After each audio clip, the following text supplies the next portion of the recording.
Ya, analisis lemak atau dalam hal ini nanti akan banyak didominasi analisis kadar lemak. Dan nanti ada tambahan beberapa analisis terkait dengan karakteristik lemak yang lain, terutama pada parameter mutu penentu lemak. Mungkin seperti angka peroksida, kemudian angka TBA, dan lain-lain yang nanti bisa terkait dengan parameter ataupun karakteristik dari lemak itu sendiri. Termasuk juga nanti ada pengenalan sedikit terkait dengan polimorfisme, kemudian profil melting di akhir-akhir untuk sebagai pengenalan bahwa lemak ini tidak hanya bicara pada kadarnya saja, tapi juga nanti akan kita pelajari lebih lanjut pada karakteristiknya. Meskipun nanti akan ada mata kuliah lebih lanjutnya untuk memperdalam ke sana di teknologi lemak dan minyak ya. Nah, analisis lemak ini berarti kita akan tadi saya sampaikan bahwa utamanya kita akan menganalisis bagaimana kandungan suatu lemak atau minyak di dalam bahan pangan. Lemak atau minyak dalam bahan pangan. Dalam hal ini nanti lemak dan minyak ini kita jadikan satu, lemak dan minyak, dan kita nyatakan sebagai kadar lemak. Jadi kalau disebut kadar lemak bukan berarti hanya lemak padatnya saja yang ada di suhu kamar itu ya, tetapi juga minyak juga termasuk include di dalamnya. Jadi kalau nama pastinya ya tentu lebih tepat kadar lemak dan minyak.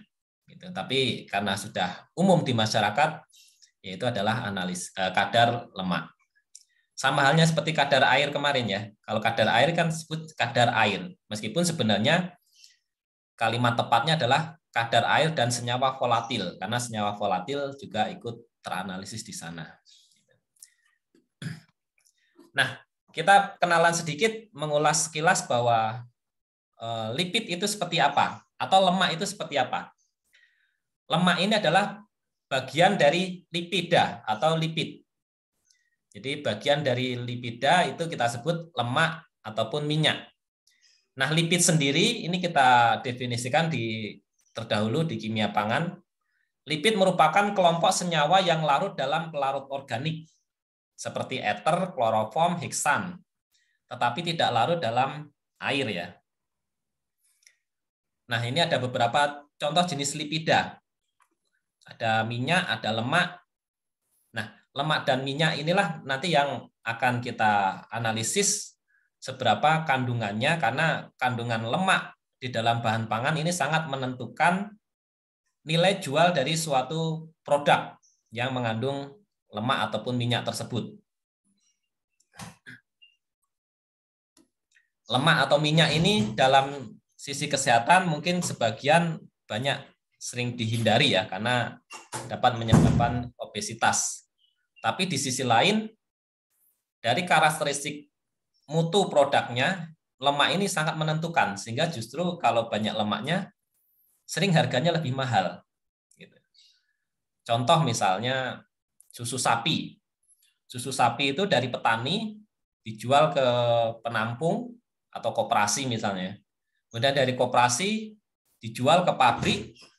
Nah, itu salah satu yang menentukan harga jual dari susu tersebut adalah kadar lemak.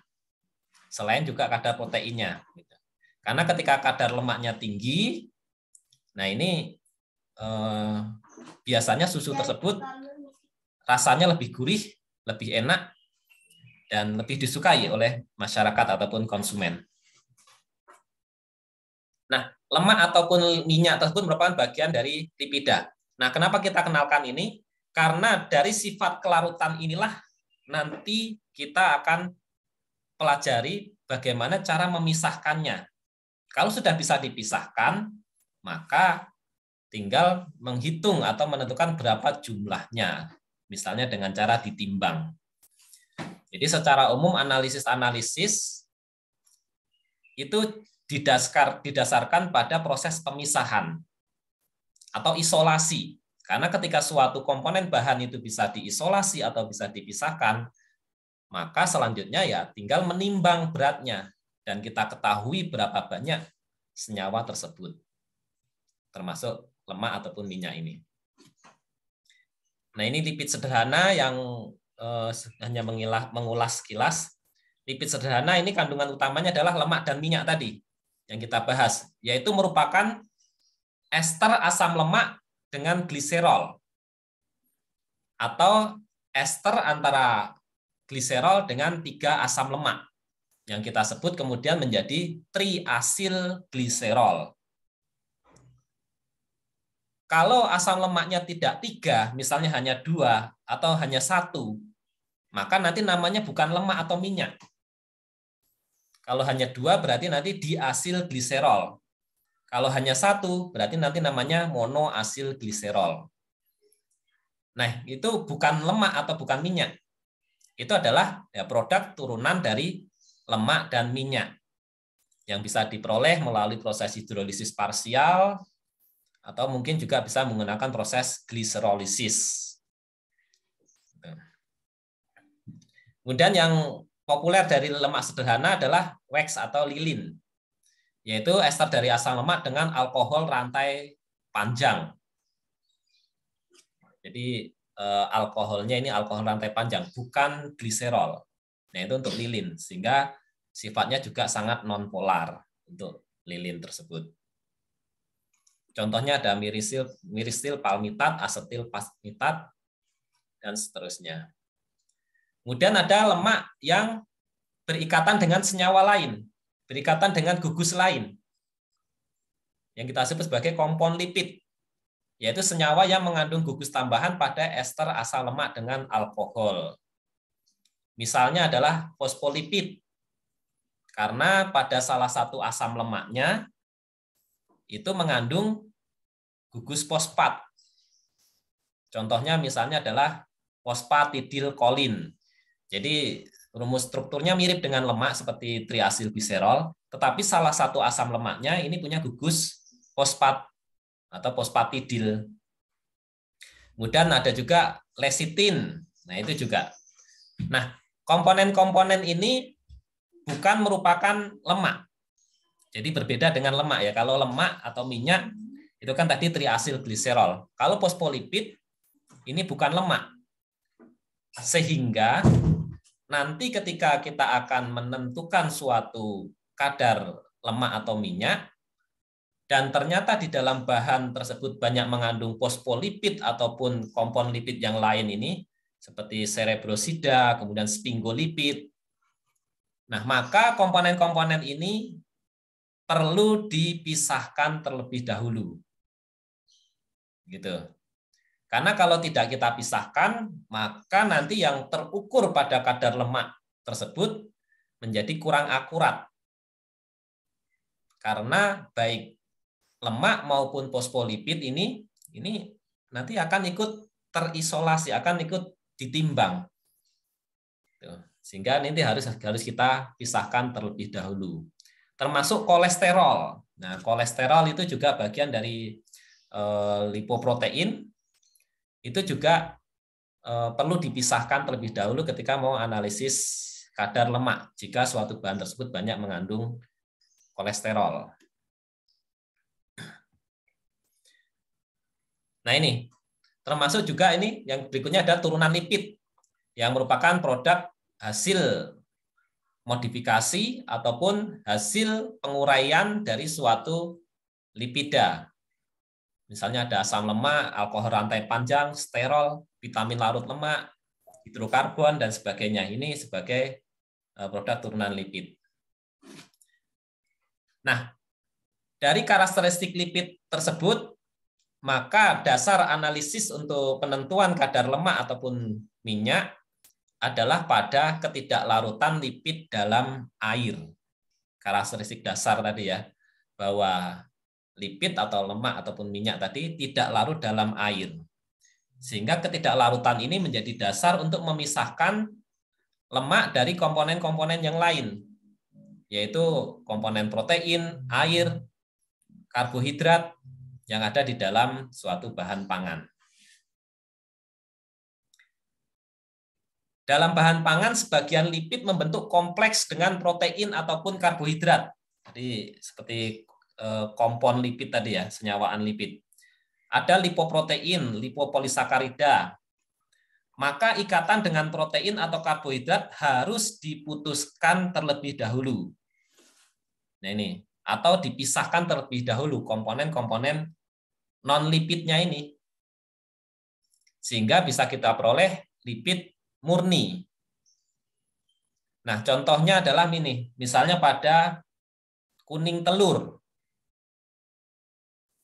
kemudian susu sapi. Jadi pada komponen susu ataupun komponen telur, terutama pada kuning telurnya ya, ini banyak mengandung lipid atau lemak yang terikat dengan senyawaan protein ataupun karbohidrat. Sehingga kalau kita nanti langsung analisis, misalnya kandungan lemak pada kuning telur atau pada telur ini, maka nanti komponen-komponen non-lipidnya akan banyak terikut, sehingga hasil analisnya tidak akurat. Oleh sebab itu, komponen lipoprotein atau lipopolisakarida ini harus dihidrolisis terlebih dahulu. Dihilangkan komponen protein ataupun sakaridanya. Dipisahkan sehingga dihidrolisis sehingga akan terpisah dan kita bisa ambil komponen lemak minyaknya ataupun lipidnya. Nah ini, perlu pemisahan lipoprotein atau lipopolisakarida. Jadi kalau mau menganalisis misalnya susu bubuk menggunakan salah satu metode yang populer adalah ekstraksi soklet misalnya. Kalau ini tidak kita lakukan terlebih dahulu, maka lipoprotein ataupun lipopolisakarida nanti ikut terekstrak. Dan kalau ikut terekstrak, nanti kadarnya akan terbaca lebih tinggi dari yang seharusnya. Gitu ya. Bisa dipahami? Kalau komponen-komponen dalam bahan pangan tersebut tidak banyak mengandung komponen lipoprotein ataupun lipopolisakarida, maka komponen ini bisa kita abaikan jika kadarnya hanya kecil. Misalnya mau kita analisis kadar lemak pada sorghum misalnya, atau pada hanjeli, atau pada serealia yang lain gitu. Tapi kalau serealianya banyak lecithinnya seperti kedelai, nah itu juga harus perlu dipisahkan terlebih dahulu komponen lipoproteinnya ini atau dihidrolisis terlebih dahulu.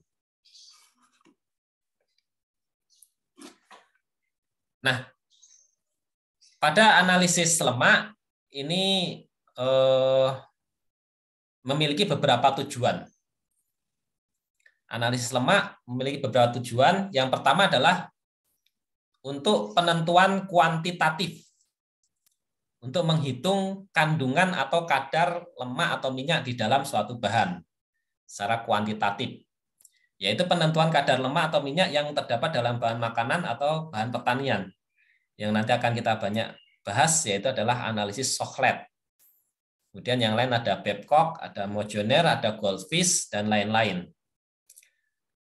Kemudian yang berikutnya adalah analisis lemak bisa digunakan untuk menentukan kualitas lemak ataupun minyak tersebut di dalam bahan makanan. Sehingga nanti bisa menjadi parameter penentu kualitas. Misalnya adalah angka asam lemak bebas, free fatty acid value atau FFA value. Maka jika di dalam suatu bahan tersebut banyak mengandung FFA atau free fatty acid atau asam lemak bebas, maka berarti minyak atau lemak di dalam bahan tersebut sudah banyak yang terhidrolisis. Sehingga nanti minyaknya menjadi kurang baik. Karena free fatty acid ini juga bisa menyebabkan ketengikan ataupun mempercepat ketengikan. Misalnya pada tandan sawit segar. Jadi pabrik pengolahan CPO, pabrik pengolahan minyak sawit, itu juga akan mengukur atau menentukan kualitas dari tandan sawit yang dibeli dari petani. Kalau buahnya itu terlalu matang atau overripe gitu, misalnya telat manennya gitu, atau sudah dipanen tapi tidak segera diangkut ke pabrik, sempat dibiarkan mungkin 3-4 hari di kebun, mungkin karena jalannya rusak atau mungkin karena ketersediaan alat angkutnya terbatas atau karena hal lain, sehingga sampai pabrik itu sudah mengalami pemeraman beberapa hari, sehingga aktivitas lipase banyak menghidrolisis minyaknya menjadi asam lemak bebas. Nah, kalau asam lemak bebasnya ini tinggi, maka nanti kualitas produknya, CPO yang dihasilkan juga kurang bagus. Karena nanti pada proses pengolahan lebih lanjut, free fatty acid ini harus dipisahkan, harus dilakukan netralisasi, dan itu tentu membutuhkan biaya. Ujung-ujungnya adalah ya dari efisiensi biaya ataupun proses. Termasuk juga peroksida, yang merupakan radikal bebas hasil dari oksidasi lemak tak jenuh. Nah, jika sudah banyak yang teroksidasi atau banyak peroksidanya, maka ya minyak tersebut menjadi tidak bagus, baik secara kualitas maupun untuk kesehatan. Secara kualitas tentu akan menjadikan cepat tengik, dan secara untuk kesehatan tentu berbahaya jika dikonsumsi berlebihan atau banyak. Maka banyak radikal bebas yang masuk ke dalam tubuh. Kemudian adalah penentuan sifat fisik ataupun kimiawi yang khas atau mencirikan dari suatu minyak tertentu. Misalnya angka iodin. Masih ingat angka iodin menunjukkan apa?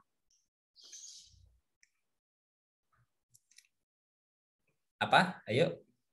Angka iodin. Angka iodin pada suatu minyak atau lemak. Kalau angka iodinnya tinggi, artinya apa?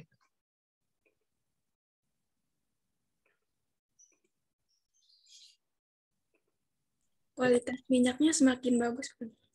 Semakin bagus. Ya. Belum. Ya, kalaupun bagus dalam hal apa dulu gitu? Atau bisa lebih spesifik? Derajat ketidakjenuhan, Pak. Iya, derajat ketidakjenuhannya ya. Artinya kalau angka iodinnya tinggi, berarti derajat ketidakjenuhannya juga tinggi. Nah, nanti tiap minyak punya angka iodin yang khas. Misalnya minyak ikan dibandingkan dengan minyak sawit, ya tentu akan berbeda.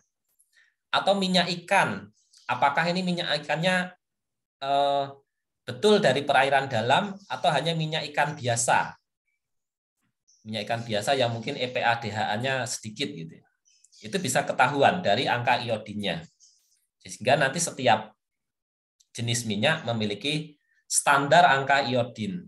Jika tidak terpenuhi, berarti itu ada sejenis penyimpangan ataupun pemalsuan ataupun mungkin sudah mengalami kerusakan gitu. Dan lain-lain masih sangat banyak, angka Richard Missel, Polenske, Krisner, penyabunan, refraksi, termasuk juga komposisi asam lemak. Nah, ini yang penting. Nanti juga akan kita bahas komposisi asam lemak. Karena komposisi asam lemak ini merupakan penentu dasar, penentu awal yang membedakan antara lemak satu dengan lemak lainnya. Kalau angka iodin hanya tahu bahwa dia ketidakjenuhannya tinggi. Tapi yang menyebabkan ketidakjenuhannya itu apa? Asam lemaknya apa? Karena asam lemak bermacam-macam, yang tidak jenuh pun juga banyak. Apakah EPA, apakah DHA, apakah oleat, linoleat, linolenat, arakidonat, dan sebagainya.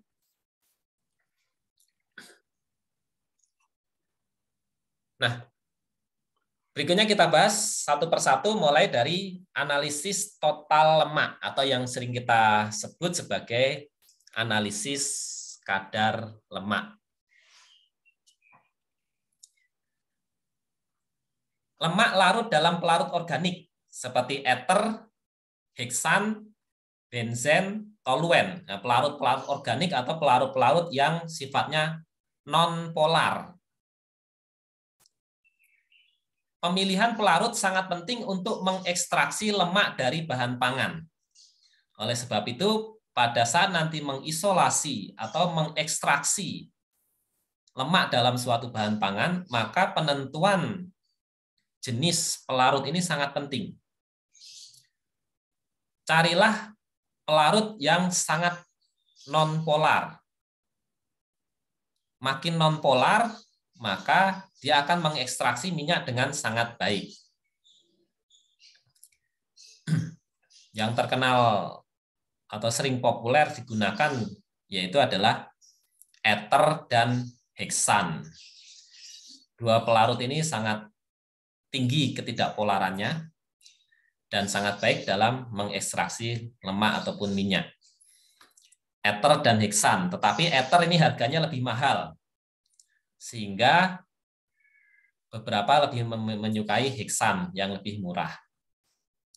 Ether baru digunakan nanti kalau pada metode-metode tertentu. Misalnya metode Mojoner yang digunakan untuk mengekstraksi lemak dalam bahan pangan yang berbentuk cair. Karena ekstraksinya itu menggunakan ekstraksi fisik dikombinasikan dengan pelarut, sehingga proses ekstraksinya harus bagus. Supaya bagus, digunakan pelarut yang sangat cocok, yaitu adalah ether. Untuk metode analisisnya, kandungan total lipid atau total lemak dalam pangan umumnya ditentukan dengan metode ekstraksi dengan pelarut organik, yang nanti akan kita kenal sebagai ekstraksi sochlet, atau kita sebut sebagai sochletasi. Nah, sochletasi ini umum digunakan untuk mengekstraksi lemak dalam bahan pangan. Tetapi sochletasi juga bisa nanti digunakan untuk mengekstraksi komponen lain. Misalnya mau mengekstraksi komponen fenolik atau senyawa polifenol. Misalnya pada daun-daunan, pada bunga-bungaan yang berwarna merah, yang diduga banyak mengandung antioksidan. Nah, itu bisa diekstraksi dengan menggunakan sochletasi. Tetapi nanti diganti pelarutnya. Karena kalau senyawa fenolik, dia sifatnya semipolar, sehingga pelarutnya harus semipolar. Tapi kalau lemak, ini pelarutnya harus yang non-polar, karena lemak bersifat juga non-polar. Ada metode lain nanti yang juga akan kita kenalkan. Di sana ada ekstraksi basah. Kemudian juga instrumentasi, misalnya dengan NMR, dielektrik, infrared, kolorimeter atau kolorimetri, densitas, dan lain-lain. Ada bagian akan kita kenalkan.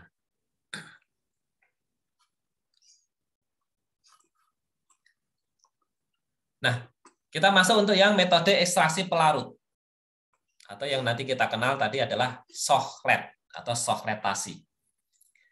Sebelum diekstraksi, maka kita lakukan preparasi bahan. Jadi setiap analisis itu membutuhkan preparasi. Hanya saja preparasinya nanti berbeda-beda untuk jenis pangan yang berbeda. Kalau jenis pangannya tadi tidak banyak mengandung komponen lipoprotein ataupun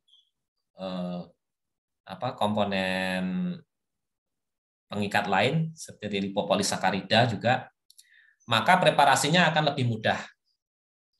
Tidak perlu membutuhkan hidrolisis terlebih dahulu.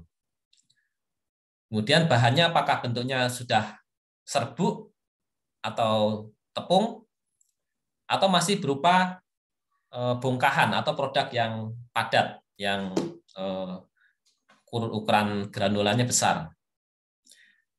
Kalau ukuran granulanya sudah berupa tepung atau serbuk, maka bisa langsung dianalisis. Tapi kalau masih dalam bentuk misalnya adalah beras, beras itu kan ya ukuran bijinya kecil-kecil, tapi untuk analisis masih tergolong besar. Itu harus kita gerus dulu dengan porselen misalnya, dihancurkan menjadi bubuk terlebih dahulu. Tergantung pada jenis dan sifat alami lipid dalam bahan pangan tersebut. Misalnya untuk ekstraksi lipid pada susu cair, nah tentu juga akan berbeda pula kalau pada dibandingkan dengan bahan padat seperti biji kedelai. Model ekstraksinya juga berbeda. Kalau bahannya cair, ekstraksinya nanti kita kenalkan yaitu bisa menggunakan Babcock ataupun Gerber atau mungkin Mojoner.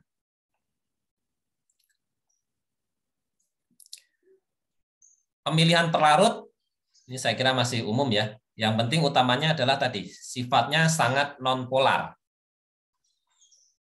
Lain-lainnya adalah mudah diuapkan, tapi rata-rata pelarut organik mudah diuapkan, secara umum mudah. Tidak mudah terbakar, nah ini supaya untuk keamanannya, dan cepat berpenetrasi pada sampel. Dan harganya tidak mahal, serta tidak higroskopis. Tapi sebagian besar rata-rata tidak higroskopis karena sifatnya non-polar. Nah, kemudian lemak yang ada di dalam bahan, itu jika bahannya mengandung kadar air yang cukup tinggi, maka sebaiknya sampel tersebut perlu dikeringkan terlebih dahulu atau dikurangi kadar airnya. Karena jika masih terlalu basah, maka proses ekstraksi nanti tidak berjalan dengan baik. Misalnya, mau menganalisis kadar lemak pada misalnya melon, atau semangka, atau mungkin buah pir, buah apel, yang kadar airnya terlalu tinggi, nah ini ada baiknya dikeringkan terlebih dahulu. Karena keberadaan air itu bisa mengganggu penetrasi pelarut organik untuk mengisolasi lemak ataupun minyak. Pengeringan bisa dengan oven vakum yang suhunya lebih rendah supaya tidak merusak komponen lain dalam bahan. Pra-pengeringan juga dapat menyebabkan atau menjadikan sampel lebih mudah dihaluskan atau mudah digerus, mudah dibuat menjadi tepung atau serbuk. Sehingga nanti akan memudahkan proses ekstraksi. Nah, kemudian ini, preparasi yang juga penting adalah beberapa bahan itu membutuhkan hidrolisis terlebih dahulu. Yang tadi kita singgung di awal, beberapa bahan yang mengandung lipid yang terikat, seperti tadi pada susu, pada kuning telur, pada apalagi ya, kedelai itu. Nah, itu sebagian lipidnya terikat dengan komponen lain, terutama dalam bentuk lipoprotein, ini yang paling sering. Maka sampel tersebut perlu dilakukan hidrolisis, bisa menggunakan asam. Misalnya adalah asam klorida ataupun HCl dengan normalitas 3N. Dihidrolisis dengan menggunakan reflux. Reflux mudah-mudahan nanti akan dijelaskan lebih lanjut di analisis karbohidrat, karena yang paling banyak menggunakan reflux itu di analisis karbohidrat. Nah, ini bisa digunakan untuk menghidrolisis komponen-komponen tadi lipoprotein. Supaya apa? Lipidnya itu terpisah dari proteinnya. Kemudian setelah proses hidrolisis, barulah bisa dilakukan ekstraksi lemak ataupun minyak. Nah, dari beberapa proses ekstraksi tadi kita bahas satu persatu, ada metode-metode yang spesifik. Yang pertama adalah kita kenal yang paling umum, yaitu analisis kadar lemak dengan menggunakan metode Sochlet atau yang kita sebut sebagai sochletasi. Disebut Sochlet karena dia menggunakan tabung Sochlet. Jadi penemunya ini diabadikan tabung Sochlet. Nanti akan kita lihat skemanya. Metode Sochlet ini adalah cocok untuk bahan padat. Atau ya dengan kata lain, hanya cocok untuk bahan padat. Karena kalau bahannya cair, ya nanti tidak bisa. Kalau bahannya cair, nanti menggunakan metode yang lain. Jadi metode Sochlet ini hanya cocok untuk bahan yang padat. Atau semi padat masih bisa. Tapi kalau cair, tidak bisa. Sampel perlu dihaluskan sampai ukurannya lebih dari 40 mes. Dalam bentuk serbuk ya, kalau 40 mes ini dalam bentuk serbuk. Kalau kita sebut tepung itu biasanya kalau 80 mes. Nah, 80 mes lebih bagus. 100 mes lebih bagus lagi. Artinya harus ukuran partikelnya kecil-kecil supaya luas permukaannya besar sehingga proses ekstraksi akan mudah. Pelarut akan mempenetrasi ke dalam bahan dan akan melarutkan lemak, kemudian lemaknya akan dibawa oleh pelarut tersebut untuk ditampung. Prinsipnya adalah ekstraksi lemak secara berulang dengan pelarut organik yang kemudian dilanjutkan dengan penimbangan. Nah, ini prinsip Sochlet ini adalah kata kuncinya adalah ekstraksi lemak secara berulang. Jadi ekstraksinya diulangi terus. Diulangi terus secara siklus. Jadi pelarut nanti akan mengekstraksi, membawa minyak, kemudian pelarut akan mengekstraksi kembali, dan seterusnya. Prosedur umumnya, mulai dari kita timbang sampelnya, kemudian sampel tentu sudah dihaluskan ya tadi, lebih dari 40 mes tadi ya. Kemudian masukkan ke dalam tabung ekstraksi Sochlet. Dan sebelum dimasukkan ke dalam tabung ekstraksi Sochlet, nanti perlu dibungkus pada kertas timbal. Supaya kertas bisa berupa kertas saring ataupun kertas halus tipis lainnya. Gitu. Supaya sampel ini nanti tidak kemana-mana. Jadi kita masukkan ke dalam kertas tersebut. Aliran air pendingin melalui kondensor. Ini nanti berfungsi untuk mengkondensasi pelarut. Karena pelarut nanti kita uapkan, kemudian kita kondensasi, dan kemudian nanti akan menetes masuk ke dalam sampel dan turun ke bawah dengan membawa minyak. Pasang tabung ekstraksi pada alat destilasi Sochlet dengan pelarut petroleum ether ataupun heksan ataupun dietil ether. Ekstraksi dilakukan selama kurang lebih 4 jam untuk memastikan semua minyak ataupun lemak sudah terekstraksi. Nah, ini prosedurnya, skema diagramnya. Ekstraksi sochletasi. Jadi di sini ada, pertama adalah heating mantle sebagai pemanas.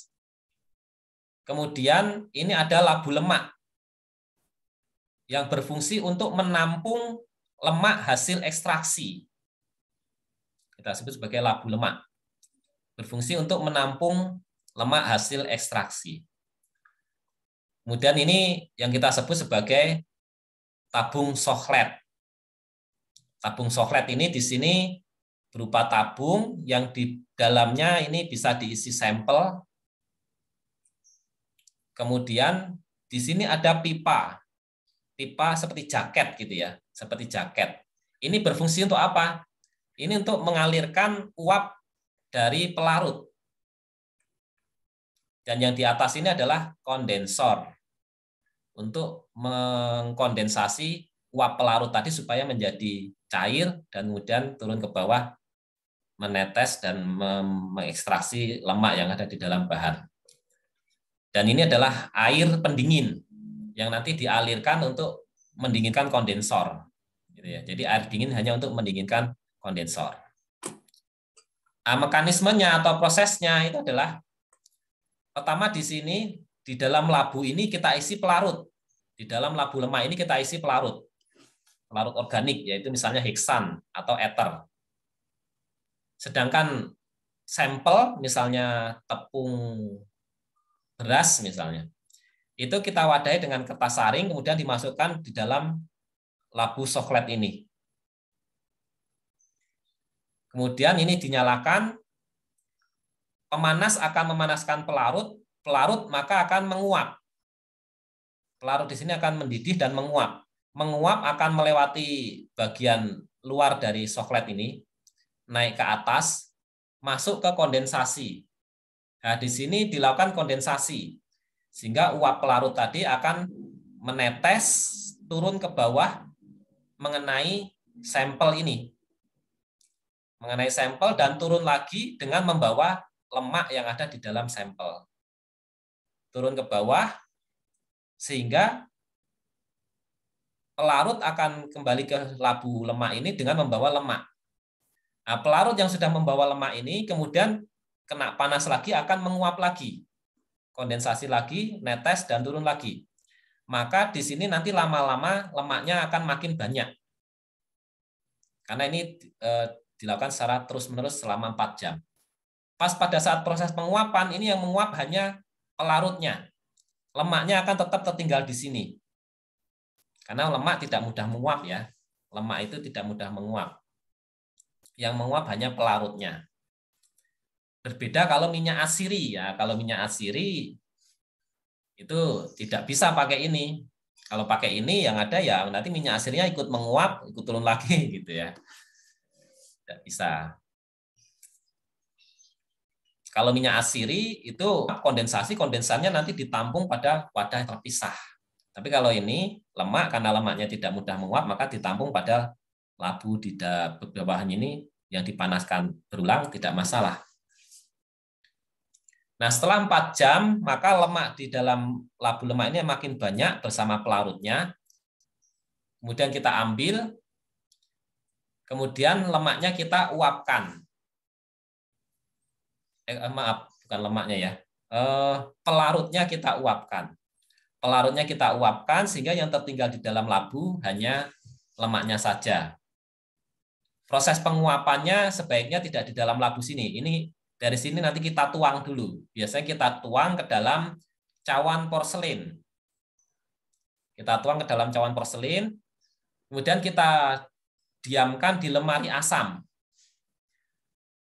Nah, maka pelarut tersebut nanti akan menguap dengan sendirinya. Cepat ya, dia menguapnya cepat. Tetapi tidak bisa menguapkan semua, kalau hanya dibiarkan saja. Nah, dibiarkan saja itu hanya untuk menguapkan sebagian besar pelarutnya dulu.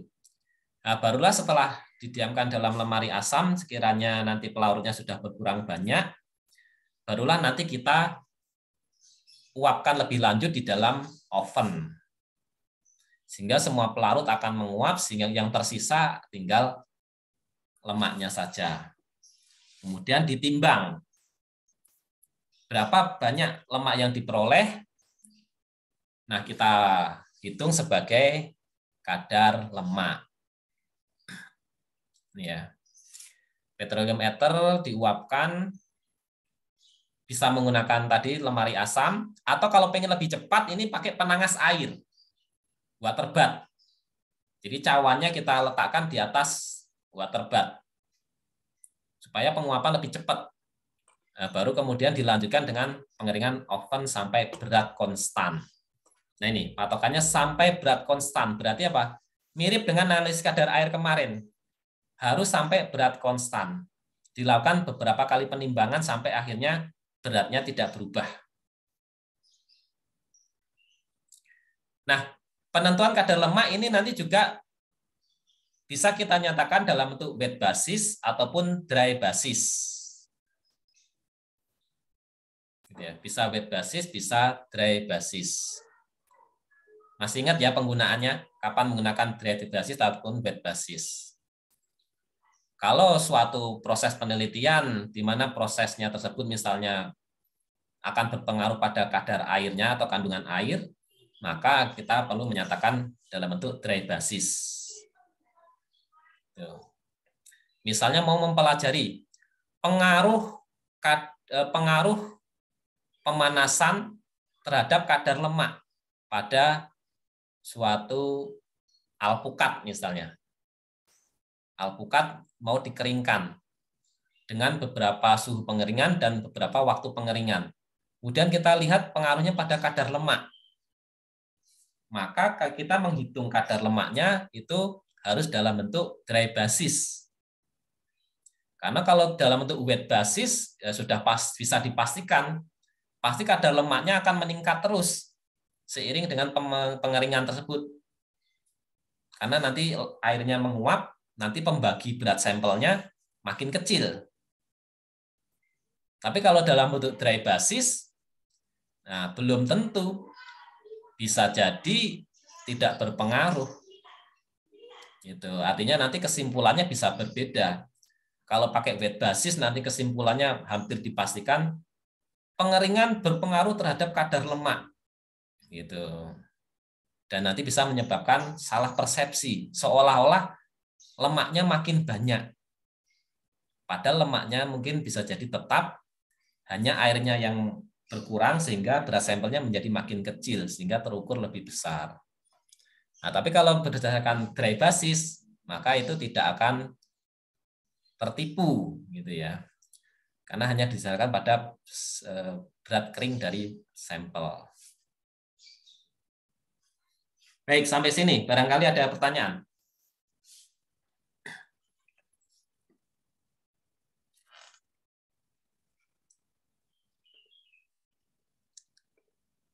Cukup jelas? Bisa dipahami? Kalau cukup jelas, kita lanjutkan analisis kadar lemak yang lain, yaitu adalah analisis metode Babcock.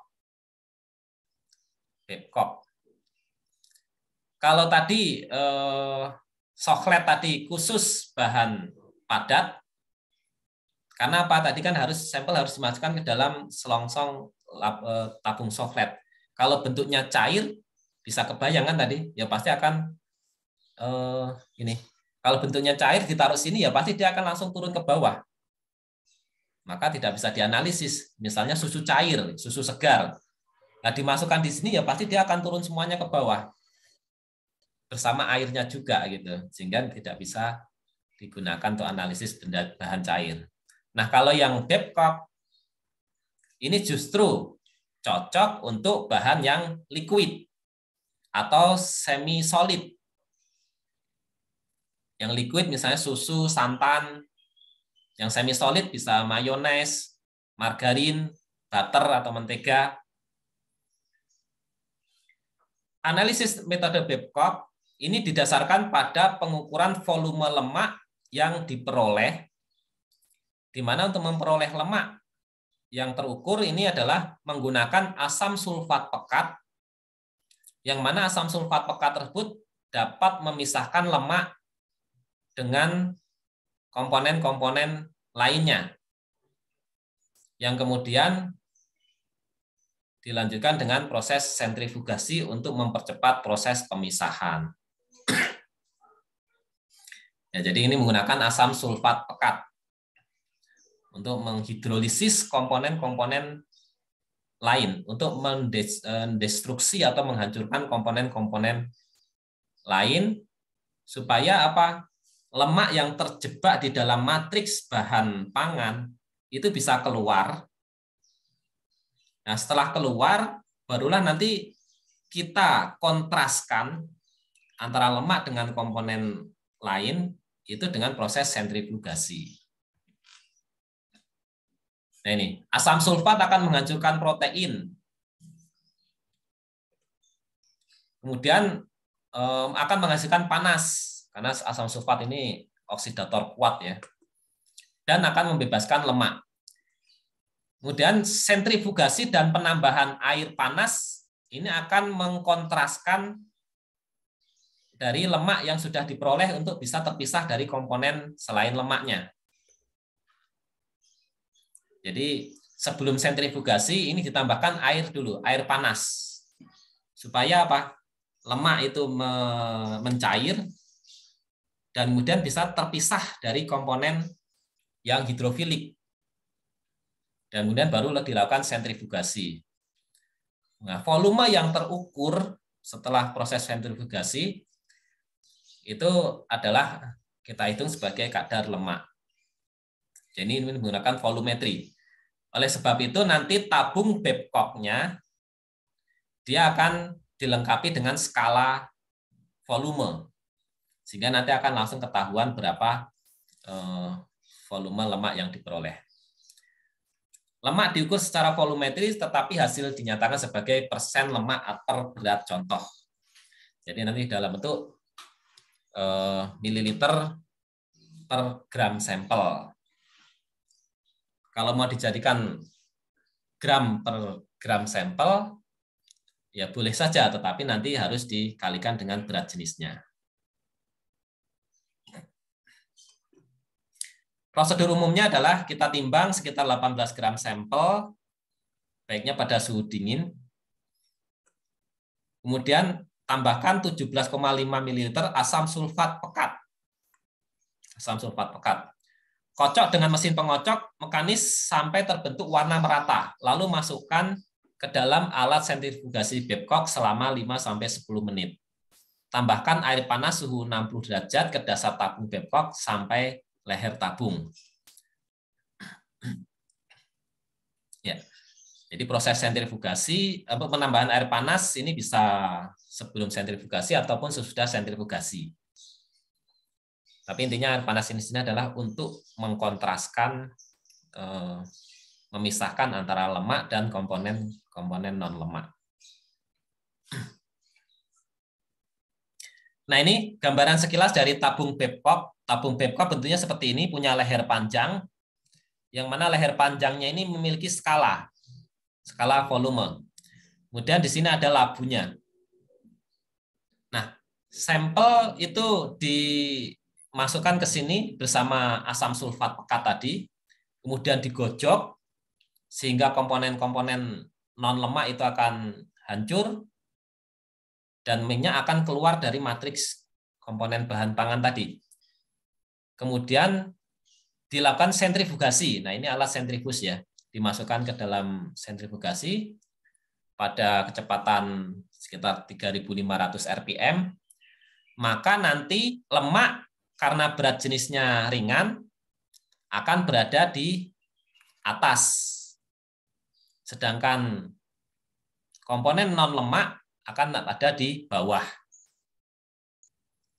Nah, air panas nanti ditambahkan supaya apa? Supaya komponen lemak itu nanti bisa terukur pada skala ini. Karena kalau ketinggiannya nanti hanya sampai sini saja, nah maka lemaknya nggak bisa terukur. Karena skalanya ini dimulai dari sini ke atas. Nah, penambahan air panas ini juga untuk mengontraskan sekaligus untuk memudahkan pengukuran. Sehingga nanti akan ketahuan berapa volume minyak dalam sampel tersebut. Tentukan kadar lemak dengan cara membuat skala pada leher tabung Babcock dan nyatakan kadar lemak dalam persen volume per berat.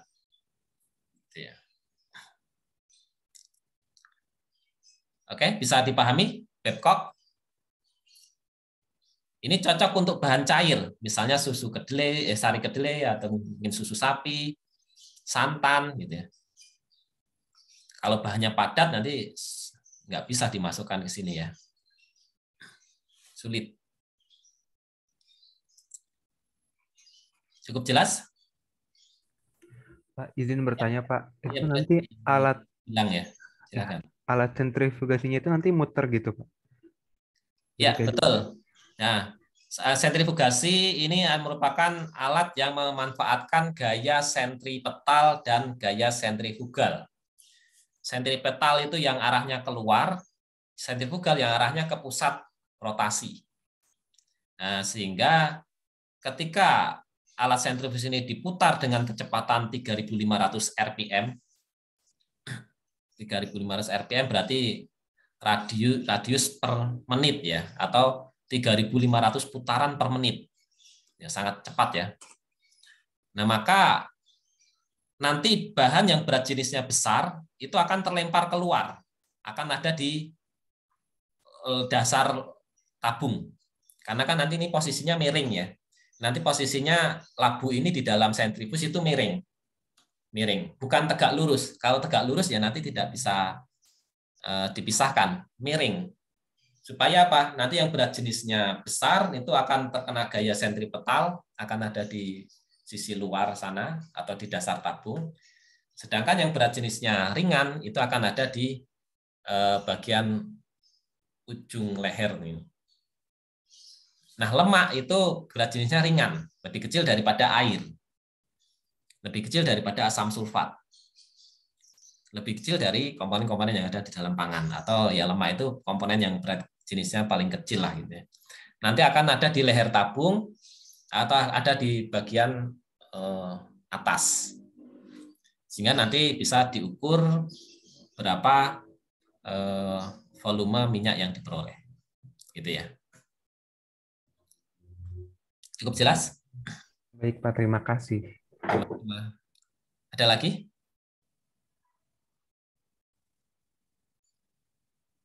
Kalau tidak ada, kita lanjutkan lagi. Metode yang masih mirip, yaitu kita sebut metode Gerber. Metode Gerber ini sering kita kenal sebagai metode untuk analisis lemak susu. Karena paling sering digunakan untuk analisis kandungan lemak di dalam susu. Prinsipnya adalah mirip dengan metode Babcock, yaitu menggunakan asam sulfat. Ada bedanya sedikit, yaitu adalah adanya penambahan amil alkohol atau isoamil alkohol. Ini bedanya. Kalau tadi menggunakan asam sulfat saja, kalau ini ada penambahan isoamil alkohol atau amil alkohol. Asam sulfat akan mencerna protein dan karbohidrat, membebaskan lemak dan menjaga agar lemak tetap dalam bentuk cair dengan menghasilkan panas. Kemudian pertanyaannya adalah, untuk apa isoamil alkohol?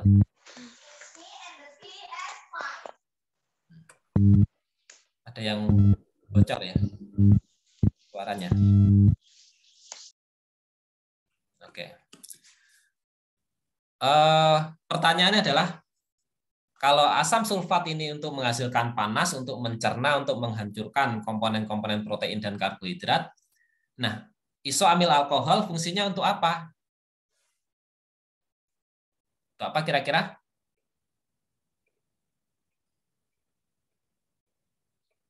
Saya mau coba jawab, salah tidak apa-apa. Mengendalikan panas bukan, Pak? Mengendalikan panas. Oke, mengendalikan panas. Ya, boleh ya, betul. Tapi mengendalikan bukan seperti avatar gitu, bukan ya. Mengendalikan di sini maksudnya adalah mencegah supaya proses pemanasan itu tidak berlebihan. Gitu, tidak berlebihan ya. Pengertiannya tadi sama, mengendalikan supaya tidak terlalu panas. Karena kalau terlalu panas bisa jadi itu akan merusak komponen-komponen lemak juga. Karena komponen lemak juga sebagian tidak tahan panas. Misalnya lemak-lemak, terutama lemak-lemak tak jenuh. Nah, itu juga bisa rusak kalau kena panas yang berlebihan. Kemudian mungkin juga asam lemak yang rantainya lebih pendek, itu bisa juga tidak terlalu tahan terhadap panas, mungkin bisa juga ikut rusak. Intinya adalah dia melindungi efek panas yang berlebihan dari asam sulfat. Karena asam sulfat ini oksidator yang sangat kuat. Ya, jangankan susu ya, kena tangan aja, tangan juga terbakar, meleleh. Sehingga kalau sampai kena asam sulfat pekat, nanti kita sebut sebagai luka bakar, karena memang terbakar. Gitu. Jadi terbakar itu tidak harus muncul apinya gitu ya, tidak harus muncul apinya. Nah, ini bedanya adalah adanya isoamil alkohol, dan ini paling sering digunakan untuk analisis susu, sehingga kita sebut sebagai prosedur Gerber untuk lemak susu. Prosedur umumnya hampir sama, masukkan sampel bersama asam sulfat, kemudian tambahkan isoamil alkohol, digojok-gojok dan kemudian disentrifugasi. Kemudian tambahkan air panas jika diperlukan. Jika lemak itu belum mencapai pada leher tabung, itu belum terbaca misalnya, itu bisa tambahkan air panas. Tapi kalau tidak menggunakan air panas pun juga tidak masalah. Nah, hanya ini modifikasi dari Babcock dengan penambahan isoamil alkohol. Penggunaan Gerber lebih sederhana dan lebih cepat daripada Babcock. Dan aplikasi yang lebih luas, terutama pada berbagai produk susu. Isoamil alkohol mencegah terbakarnya gula yang ditemukan pada Babcock. Ya, di sini juga disebutkan bahwa yang dicegah terbakar bukan hanya asam lemak tak jenuh tadi ya, tapi juga komponen-komponen gula ini juga bisa dihindari untuk tidak terbakar. Karena kalau komponen gula ini ikut terbakar, apa kira-kira efeknya? Pada susu itu kan banyak laktosanya ya, banyak laktosanya. Kalau ikut terbakar, kira-kira berpengaruh pada apa? Off flavor bukan, Pak? Apa, maaf, diulangi? Off flavor. Off flavor. Oke, off flavor itu sebenarnya kalau untuk konsumsi ya, tapi ini masih sebatas untuk analisis. Apa kira-kira selain off flavor? Off flavor pasti berubah gitu ya, tapi bukan ke sana untuk urgensinya.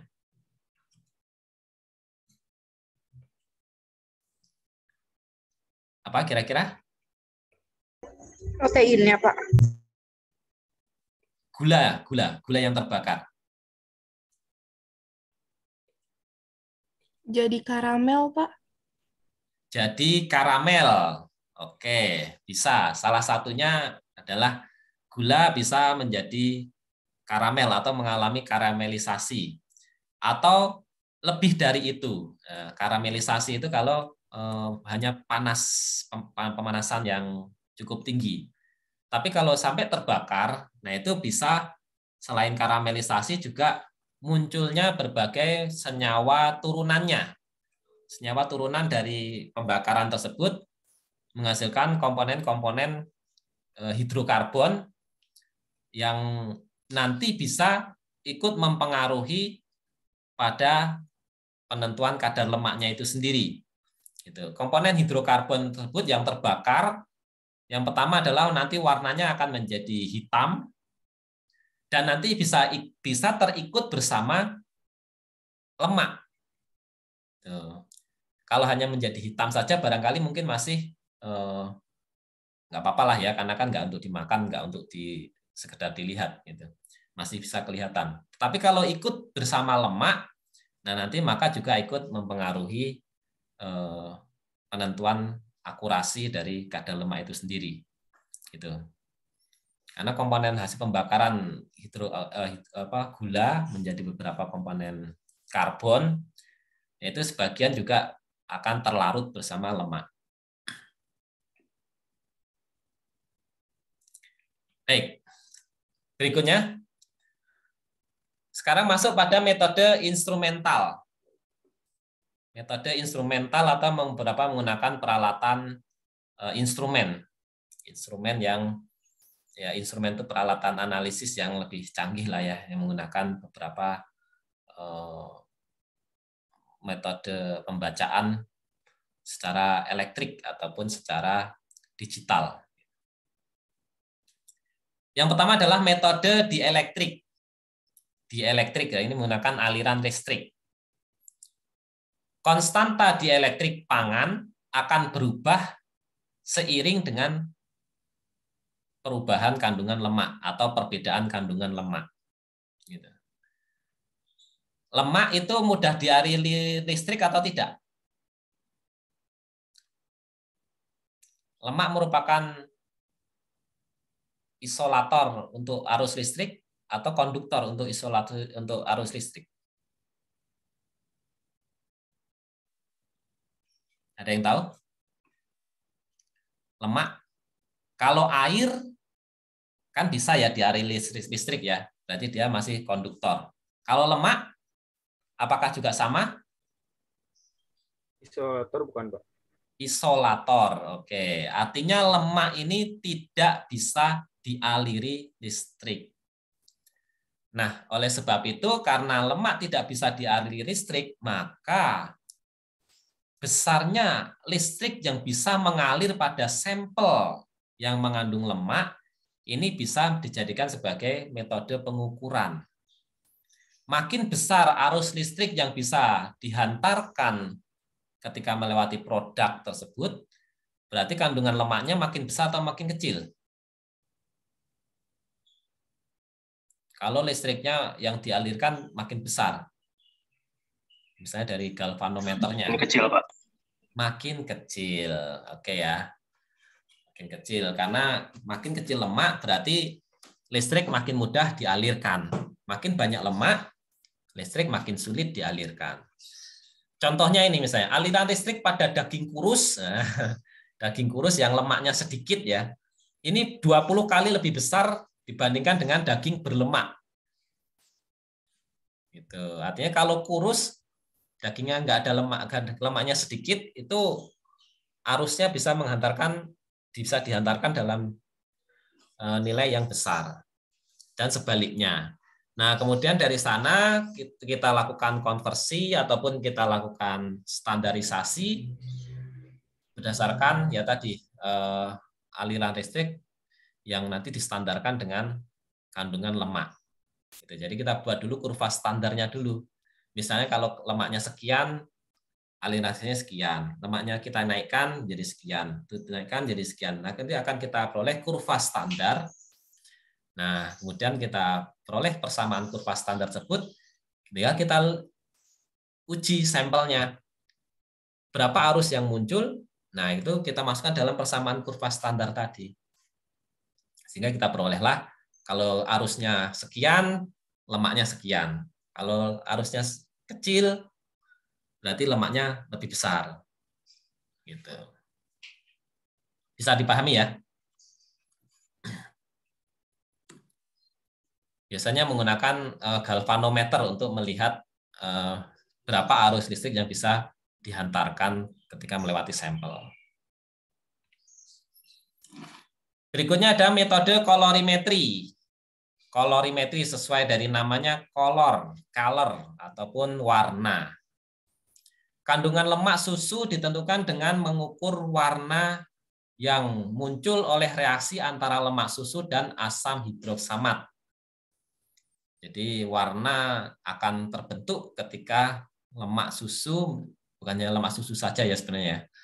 Lemak yang lain juga bisa, tapi ini untuk salah satu contoh adalah pada susu. Ketemu asam hidroksamat akan menghasilkan warna yang mana warna tersebut nanti bisa dimasukkan dalam kurva standar yang nanti akan kemudian ditentukan berapa warna yang terbentuk, intensitas warna yang terbentuk seiring dengan kandungan atau kadar lemaknya. Makin besar intensitas warna, berarti lemak susu atau lemak yang bereaksi dengan hidroksamat berarti makin besar. Berarti kandungan lemaknya makin besar.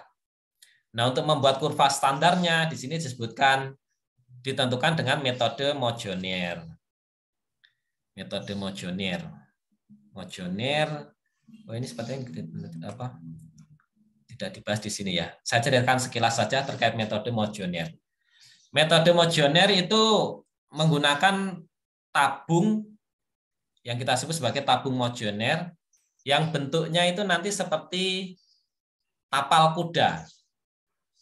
Seperti tapal kuda atau bentuk omega itu ya. Seperti bentuk omega. Nah, sampel susu segar itu dimasukkan ke dalam tabung Mojoner, kemudian ditambahkan pelarut organik. Biasanya menggunakan campuran antara petroleum ether dan diethyl ether. Saya dulu pernah melakukan analisis kandungan lemak pada sari kedelai. Nah, dimasukkan ke labu mojoner, termasukkan petroleum ether dan diethyl ether. Kemudian digojok sampai sekitar 20 menit. Bentuk omega atau tapal kuda itu untuk meningkatkan efisiensi penggojokan. Dengan bentuk tapal kuda ternyata itu digojok dengan tangan ya, cukup dengan tangan seperti main tamborin ya. Seperti main tamborin itu seperti apa? Tamborin itu ecrek-ecrek gitu ya.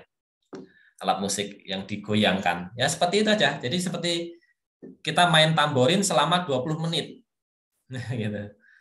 Lemak susu masukkan, tambahkan petroleum ether dan diethyl ether. Kemudian kita sambil dengerin musik, ya, sambil mainkan labu mojonernya itu. Nah, setelah 20 menit maka lemak yang ada dalam susu segar ataupun sari kedelai tadi akan terekstraksi oleh petroleum ether dan diethyl ether. Kemudian kita ambil filtratnya, kita ambil supernatannya, yang cairnya. Sedangkan endapannya kita pisahkan. Jadi kita tuang yang cairnya saja, karena lemaknya akan terekstrak di dalam pelarut tersebut. Sedangkan komponen lain seperti protein, karbohidrat itu akan nanti akan membentuk endapan.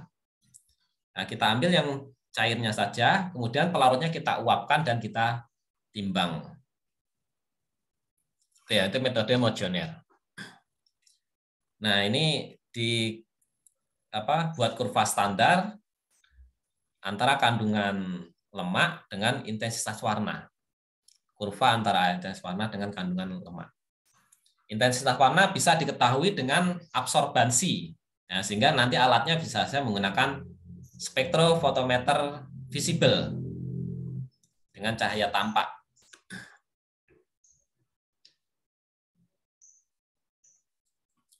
Oke, itu tadi untuk kolorimetri. Berikutnya, ini hanya pengenalan-pengenalan ya. Ini karena alat-alat ini relatif agak jarang dipakai, tetapi bisa dipakai gitu ya. Artinya ya suatu saat kalau misalnya kesulitan menganalisis kadar lemak, ini bisa menjadi alternatif selain Babcock dan Soklet tadi ya. Yang ketiga adalah pengukuran dengan densitas. Nah, kita ketahui bahwa densitas lemak atau minyak itu lebih rendah dibanding komponen-komponen lain di dalam bahan pangan. Sehingga ini bisa digunakan untuk menentukan kandungan minyak dalam suatu bahan.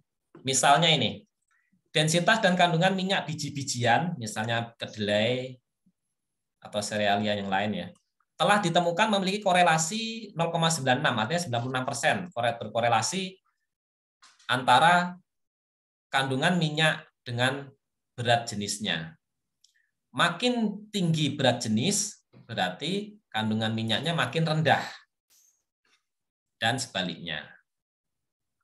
Kandungan minyak dari biji-bijian bisa ditentukan dengan mengukur densitas biji, lalu gunakan garis regresi linear antara densitas biji dengan kandungan minyak. Sama, semua tetap harus dibuat kurva standarnya dulu ya. Kurva standar antara berat jenis versus kadar lemak.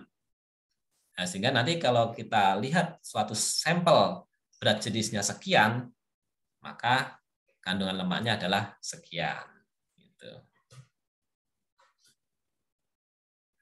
Untuk membuat kurva standar, nah ini biasanya digunakan ekstraksi pelarut ya, seperti Soklet ataupun mojoner. Itu untuk membuat kurva standarnya dulu.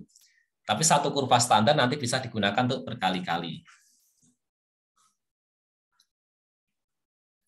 Berikutnya bisa menggunakan NMR resolusi rendah yang menggunakan prinsip analisis oksidasi lipid.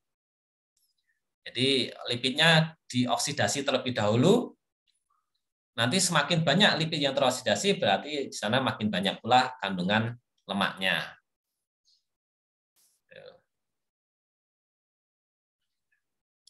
Kemudian, sorry, ini bukan penjelasan NMR ya. NMR bukan itu ya. Analisis oksidasi lipid ini berbeda. Ini mohon maaf saya split dulu supaya tidak salah nanti. Nah, begini. Nah, NMR resolusi rendah, ini kebetulan sini tidak ada penjelasan, tapi saya berikan sekilas. NMR resolusi rendah ini juga bisa digunakan untuk menentukan kandungan lipid dalam bahan pangan. NMR atau kita singkat sebagai neutron magnetic resonance. Itu nanti didasarkan pada bagaimana suatu gugus-gugus fungsi yang ada di dalam suatu senyawa itu bergetar. Artinya tiap gugus fungsi ini memiliki getaran yang berbeda. Misalnya dari getaran gugus hidroksil, dari gugus karboksil, dari gugus metil, nah itu berbeda-beda. Dari sana nanti bisa dilakukan konversi bahwa dari suatu getaran gugus fungsi yang dimiliki oleh suatu lipid yang spesifik, itu nanti bisa diukur. Makin banyak getarannya, maka akan menghasilkan medan magnet yang lebih besar dan nanti akan terdeteksi dalam angka yang lebih besar, sehingga nanti bisa kita tentukan berapa kandungan lemak yang ada dalam bahan. Jarang dipakai karena ini alatnya mahal, tidak sepadan dengan kebutuhannya ya. NMR lebih sering digunakan untuk menentukan atau mengidentifikasi suatu senyawa yang belum diketahui namanya. Jadi kalau kita punya bahan, kita pengen tahu nih kandungan senyawa yang ada di dalam bahan ini apa saja. Nah itu untuk identifikasinya menggunakan NMR, karena memang ada juga bisa menggunakan mass spektrometri juga bisa. Sehingga ini penggunaan untuk penentuan kadar lemak juga jarang. Baik, berikutnya ini adalah analisis untuk kualitas mutu dari suatu lemak. Nanti akan kita bahas secara lebih detail di bagian akhir, yaitu adalah bilangan peroksida dan TBA. Dua parameter ini paling populer digunakan untuk melihat bagaimana lemak tersebut apakah sudah mengalami kerusakan atau belum. Peroksida dan TBA atau thioberbitoric acid.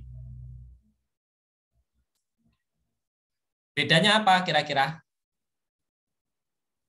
Peroksida dan TBA. Sama-sama untuk melihat hasil oksidasi suatu lemak tak jenuh. Bedanya apa kira-kira? Antara peroksida dan thioberbitoric acid. Saya mau bantu coba jawab. Kalau tidak ada, saya tunjuk. Sekar Azizah ada?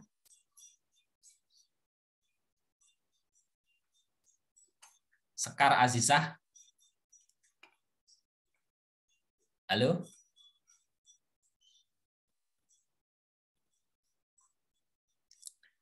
Sekar Azizah? Iya, Pak. Oh, ada, oke. Kira-kira apa bedanya peroksida dan TBA? Ini sama-sama untuk melihat hasil oksidasi suatu lipid atau lemak tidak jenuh. Tapi bedanya apa? Peroksida sama TBA ya, Pak? Bagaimana? Peroksida sama? Ya, sama TBA. Ya. Sebentar, Pak.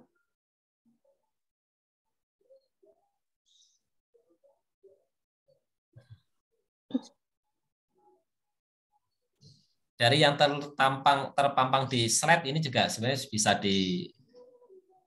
dari metodenya ya, Pak. Kalau peroksida pakai metode titrasi, kalau TBA pakai metode spektrofotometri. Nanti peroksida ada juga yang spektrofotometri.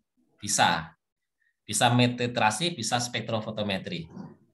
Berarti masih belum berbeda. Apa? Yang lebih spesifik? Peroksida mengukur apa? TBA mengukur apa? Kalau peroksida mengukur tingkat oksidasi lipid. Kalau uji TBA, produk sekundernya mungkin, Pak. Produk sekunder oksidasi Iya. lipid. Oke, ya. Itu ya. Cuma maksudnya Iya. mungkin lebih detailnya adalah peroksida ini mengukur tingkat oksidasi lipid. Artinya apa?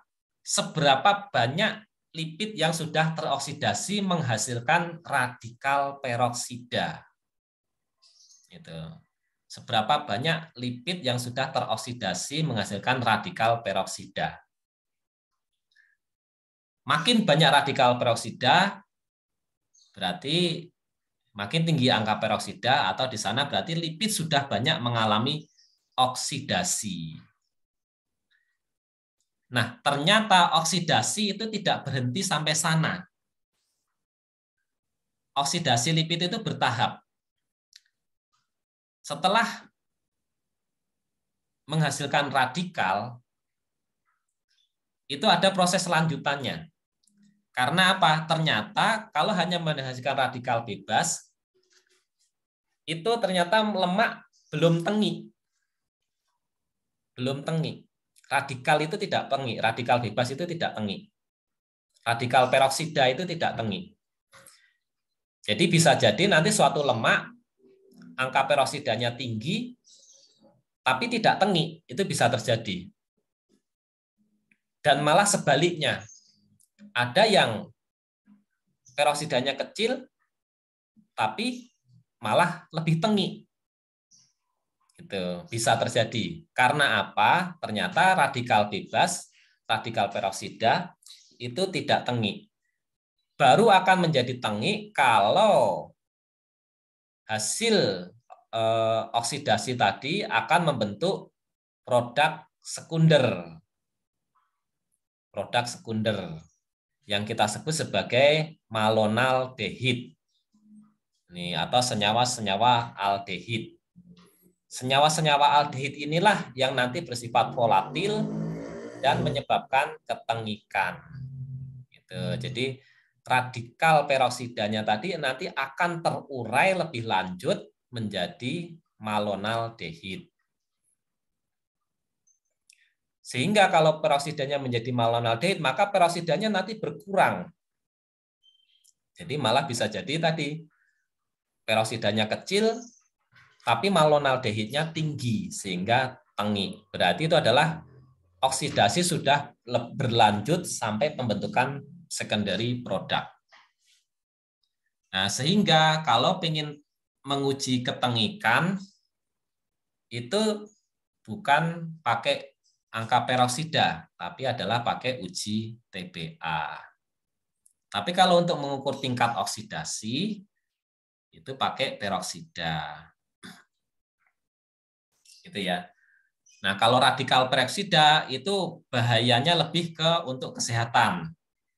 Karena radikalnya itu bersifat sangat labil dan bisa mengoksidasi komponen lain termasuk nanti di dalam tubuh.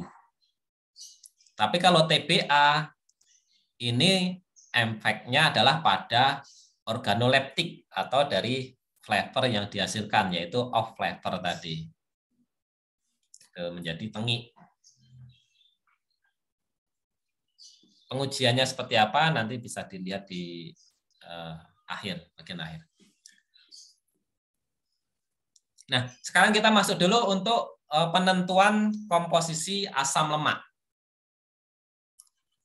Komposisi asam lemak, karena asam lemak ini sangat menentukan ciri khas antara lemak satu dengan lemak lainnya. Untuk menentukan komposisi dari asam lemak yang menyusun suatu lipid atau lemak, digunakan gas kromatografi. Sesuai namanya, gas kromatografi, berarti ini kromatografi yang akan membawa suatu gas dengan menggunakan gas pembawa pula. Jadi yang membawa itu adalah gas dan yang dibawa adalah gas. Oleh sebab itu, untuk analisis komposisi asam lemak, maka asam lemak harus bisa diubah menjadi gas.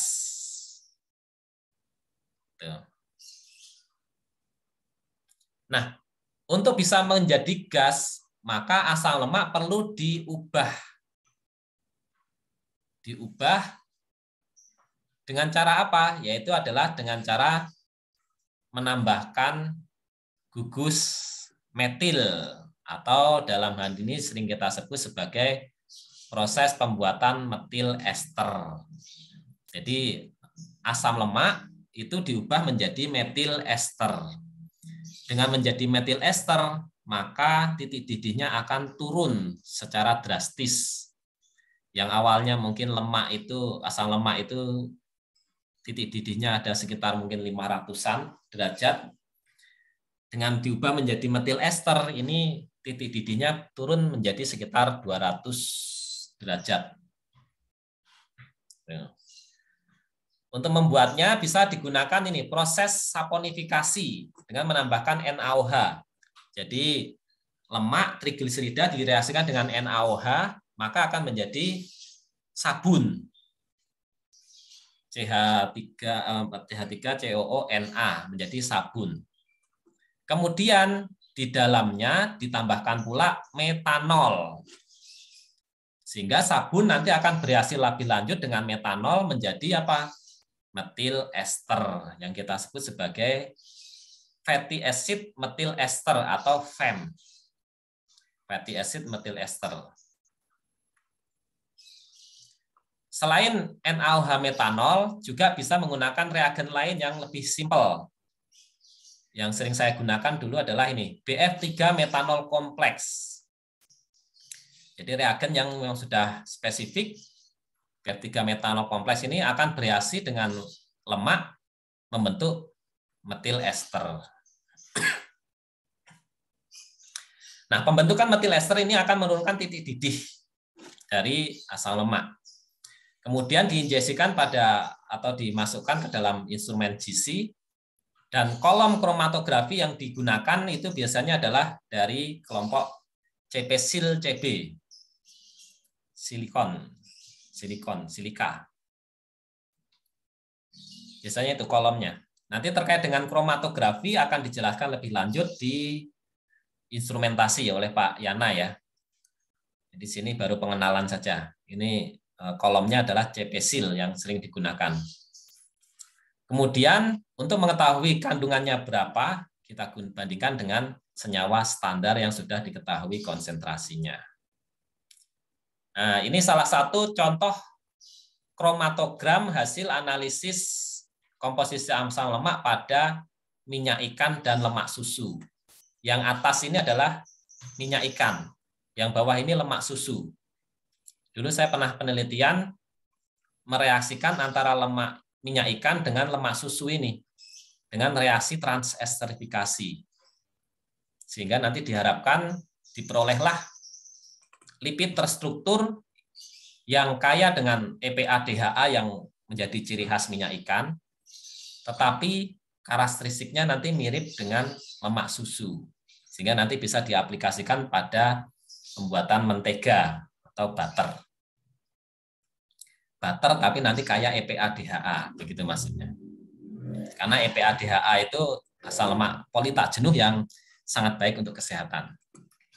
Nah ini, perbedaannya bisa terlihat bahwa apa kira-kira antara lemak susu, ini minyak ikan yang di atas dengan lemak susu yang di bawah. Dari kromatogram ini apa yang terlintas di benak adik-adik semua? Beda atau sama? Kromatogramnya antara yang atas dengan bawah.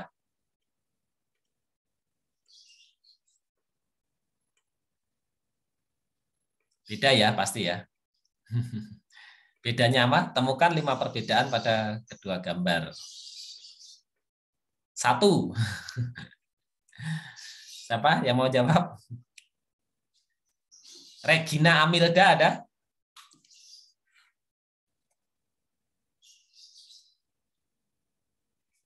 Regina Amilda. Nggak ada? Regina, mana orangnya? Regina, halo Regina.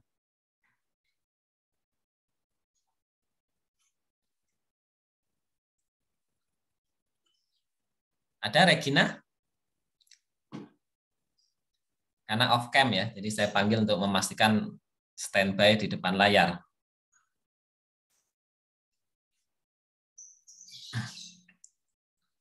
Regina? Tidak ada. Oke, kalau tidak ada nanti tolong ketua kelasnya ingatkan ke Regina untuk menghubungi saya untuk klarifikasi. Ya. Karena saat saya panggil tidak muncul atau tidak menjawab. Baik. Berikutnya. Siapa yang mau coba jawab? Vanessa Immanuel. Mana? Iya, Pak. Ya, silakan. Apa bedanya?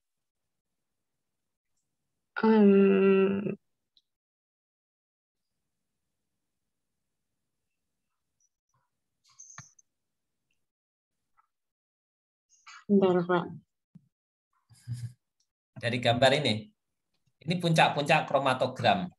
Ini juga puncak-puncak kromatogram. Yang bawah ini adalah waktu, retensi waktu. 10 menit, 20 menit, 30 menit. Ini juga.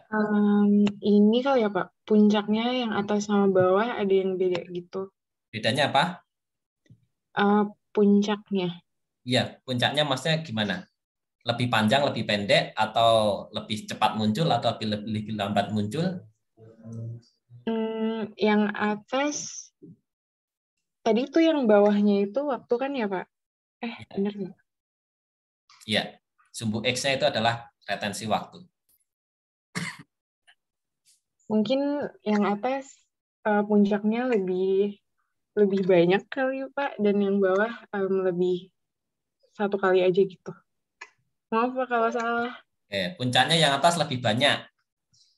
Oke, Iya, yang yang bawah lambatnya lebih. duluan. Terus yang bawah munculnya lebih lambat atau lebih cepat? Yang bawah. Hmm, mm, mm. Yang bawah munculnya lebih lebih cepat. Lebih cepat. Ini ya, artinya kalau yang bawah ini pada menit sekitar ya 10 lebih dikit ini udah muncul. Bahkan di menit berapa ini, sekitar 5 menit sudah muncul kecil banget. Tapi kalau minyak ikan dia baru muncul di sini. Kalau lemak susu di awal-awal di menit sudah muncul. Artinya apa? Lemak susu dan minyak ikan ini berbeda, terutama pada komposisi asam lemaknya, yang mana pada instrumen gas kromatografi ini makin panjang asam lemak berarti dia makin nonpolar, dan makin panjang asam lemak maka dia makin sulit melewati kolom kromatografinya. Artinya pas melewati kolom kromatografi dia akan berjalan lebih lambat untuk kemudian nyampe ke detektor. Dengan kata lain adalah minyak ikan banyak mengandung asam lemak yang panjang-panjang. Sedangkan lemak susu, asam lemaknya relatif lebih pendek-pendek dibanding minyak ikan. Itu ya. Bahkan minyak ikan ada yang muncul di sini, di bagian akhir nih, di menit 25 atau 24 ya. Nah, inilah EPA dan DHA. EPA yang ini C20, DHA yang sini C22. Nah, di lemak susu nggak ada EPA DHA. Tapi lemak susu punya asam lemak yang pendek-pendek. Seperti kaprilat, kaprat, laurat. Nah, ini muncul ya rantai sedang. Bahkan di sini ada butirat yang jumlahnya kecil tapi efeknya besar. Butirat C4. Itu yang pada lemak susu menyebabkan aroma khas dari susu yang gurih itu ya. Nah, itu adalah terutama didominasi oleh adanya butirat. Ini sehingga bisa membedakan antara komposisi asam lemak pada minyak ikan dan lemak susu. Asam lemaknya apa saja? Nah, nanti dilihat dari senyawa standar. Kita punya standar asam laurat, asam palmitat, asam oleat, dan seterusnya. Itu ada di mana? Itu nanti kita bandingkan. Pada retensi waktu yang sama, berarti dia adalah asam lemak yang sama. Gitu. Seperti ini miristat, ini C14,0. Ini ada, di sini ada, di sini ada. Yang ini palmitat, di sini ada, di sini juga ada. Nah, di sini rombongannya C18, ada oleat, linoleat, ataupun stearat. Di sini juga ada. Tapi ini EPA, DHA, di minyak ikan ada, di lemak susu tidak ada. Gitu. Baik.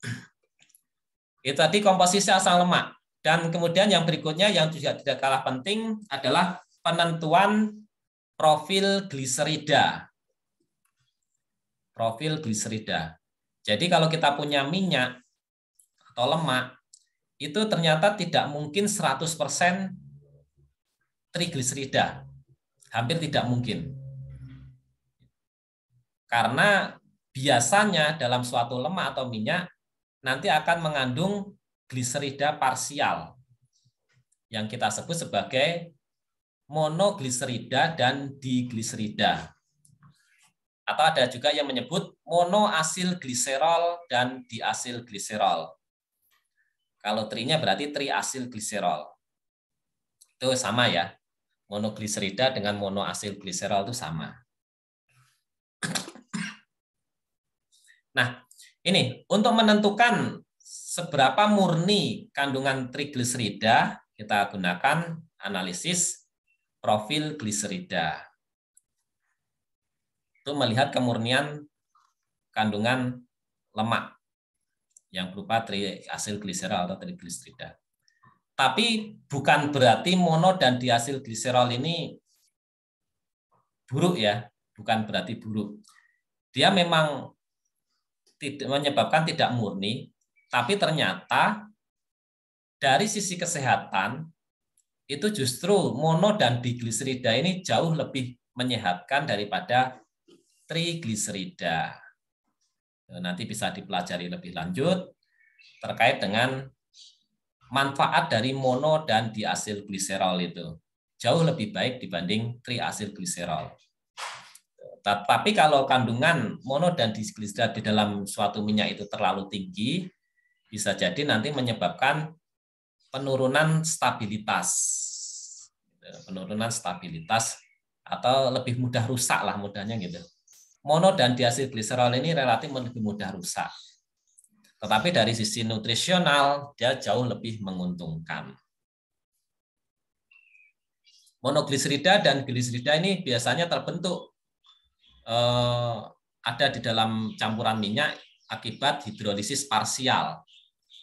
Seperti tadi, misalnya minyak sawit, tandan sawitnya telat prosesnya, override gitu, sehingga sebagian terhidrolisis menghasilkan asam lemak bebas dan mono ataupun digliserida. Asam lemak bebasnya dihilangkan, tapi mono dan digliserida ini cukup sulit dihilangkan dari campuran tersebut. Bisa, tapi biaya produksinya mahal, sehingga ya daripada biayanya mahal, ya udah dibiarkan saja. Toh juga manfaatnya ternyata malah lebih baik. Bahkan di Jepang itu sudah banyak dikembangkan yang namanya minyak DAG atau minyak diasil gliserol. Jadi minyaknya itu justru sengaja dibuat 80% itu dalam bentuk diasil gliserol atau dalam bentuk digliserida. Trigliseridanya mah tinggal dikit, hanya ya 20% gitu atau kurang. Itu justru jauh lebih menguntungkan untuk kesehatan. Gitu. Ini bisa kita pisahkan ketika untuk analisis dengan menggunakan TLC atau thin layer chromatografi. Kalau tadi gas chromatografi, kalau ini adalah thin layer chromatografi atau TLC. Kromatografi lapis tipis. Jadi pada plat yang nanti diberi matriks penyangga berupa silika gel. Sampel dispotkan pada silika TLC, kemudian dikembangkan, maksudnya ini adalah dibawa gitu ya. Dibawa dengan pelarut yang berupa campuran petroleum ether, dietil ether, dan asam asetat dengan rasio 60-41. Atau juga menggunakan heksan, dietil ether, dan asam asetat, rasionya 80-20-2. 80 banding 20 banding 2. Dua jenis campuran pengembang ini terbukti efektif bisa memisahkan komponen mono, di, dan trigliserida. Untuk melihat spot-spot dari pemisahan ini bisa dilakukan visualisasi dengan menggunakan kristal iodin, uap iodin ya. Uap iodin hasil sublimasi dari kristal iodin. Atau menggunakan brilliant blue, warnanya nanti jadi biru. Kalau iodin ini warnanya coklat. Nah, untuk melihat seberapa luas dari spot-spot yang muncul, itu bisa dikuantifikasi menggunakan TLC scanner. TLC scanner Kamak. Atau ada juga yang menyebut high performance TLC. HP TLC. Nah, ini salah satu contoh hasil analisis MAG, DAG, dan TAG pada lemak ataupun minyak. Nah, ini ketika sampel dispotkan di bawah sini, kemudian dicelupkan bagian bawah ini menggunakan pelarut pengembang tadi, maka pelarut pengembang akan membawa sampel yang kita spotkan tadi ke atas. Dan nanti komponen-komponen monogliserida, digliserida, dan trigliserida itu akan berjalan mengikuti pelarut tadi dengan kecepatan yang berbeda-beda. Pelarutnya tadi adalah pelarut nonpolar, sehingga senyawa yang makin nonpolar juga akan terbawa dengan cepat. Tapi yang kurang nonpolar, yang istilahnya agak polar, maka berjalan lebih lambat. Dan monogliserida ini yang paling polar, sehingga berjalan paling lambat. Ya, yang lain sudah nyampe atas, ada yang nyampe tengah, MG itu nyampe di bawah. Sehingga nanti bisa kita ketahui berapa kandungan monogliserida, digliserida, ataupun trigliserida. Termasuk juga asal lemak bebas bisa diketahui. Untuk melihat luas ataupun persentasenya bisa kita lakukan dengan scanner tadi. Ini akan muncul puncak kromatogram dengan luas area yang nanti sudah muncul dari alat instrumen tadi. Ini visualisasi dengan iodin sehingga warnanya coklat. Baik, sampai sini ada pertanyaan?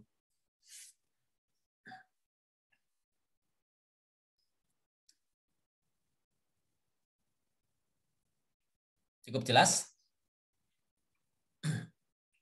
Kalau cukup jelas, kita lanjutkan sedikit lagi. Terkait tadi yang kita sebutkan adalah untuk melihat mutu dari minyak akibat oksidasi, yaitu bilangan peroksida dan TBA. Bilangan peroksida ini penentuan senyawa peroksida atau hidroperoksida hasil oksidasi lipid, oksidasi pada tahap-tahap awal ataupun tahap propagasi, inisiasi dan propagasi. Nah, itu akan kita lihat di sini. Bilangan peroksida dinyatakan sebagai mili ekivalen peroksida per kilogram minyak. Cara penentuannya adalah ROOH ini kita ibaratkan ini minyak. Jadi setiap minyak itu punya R ini alkil, OOH ini adalah dari gugus yang dimiliki oleh minyak tersebut. Kita tambahkan kalium iodida secara berlebih, maka akan menjadi ROH dan KOH plus I2. Oh maaf, ROOH ini ketinggalan ya. ROOH ini maksudnya adalah hidroperoksida. Untuk membuat lebih jelas, ROH ini kita kasih tanda bintang. Nah, untuk menunjukkan bahwa dia merupakan hidroperoksida radikal akibat hilangnya satu elektron, sehingga dia menjadi radikal bebas atau radikal peroksida. Ini kita reaksikan dengan Ki akan membentuk ROH bintang, kemudian plus KOH dan I2. Jadi iodin atau iodida ini akan teroksidasi menjadi I2. Jadi sesuai karakteristiknya radikal bebas itu kan senyawaan yang labil ya. Senangnya mengoksidasi senyawa lain. Senangnya mengoksidasi senyawa lain. Nah, termasuk kalau kita tambahkan kalium iodida, maka kalium iodida akan teroksidasi menjadi I2. Di sini bisa dilihat Bilox-nya yang awalnya itu negatif 1 menjadi 0. Artinya iodida ini teroksidasi menjadi iodin. Iodin ini ditambahkan dengan indikator pati akan berwarna biru. Kemudian akan kita reduksi kembali dengan natrium tiosulfat. Akan kita reduksi menjadi natrium tiosulfat, maka I2 kita reduksi ya. Kita reduksi menjadi NaI, menjadi Bilox-nya negatif lagi. Nah, iodida ini dengan pati tidak berwarna. Sehingga ketika warna biru ini menjadi hilang, di sana titrasi perlu kita hentikan. Berapa volume natrium tiosulfat yang dibutuhkan untuk reaksi ini, kemudian nanti akan kita hitung untuk penentuan hilangan peroksidanya. Nah, ini titrasi sampel dikurangi titrasi blanko dikali normalitas tiosulfat kali 1000, karena kita menyatakan dalam mili ekivalensi, maka kita kalikan 1000. Mili ekivalensi. Mili ekivalensi itu maksudnya apa? Karena ini yang dinyatakan sebenarnya adalah konsentrasi tiosulfat.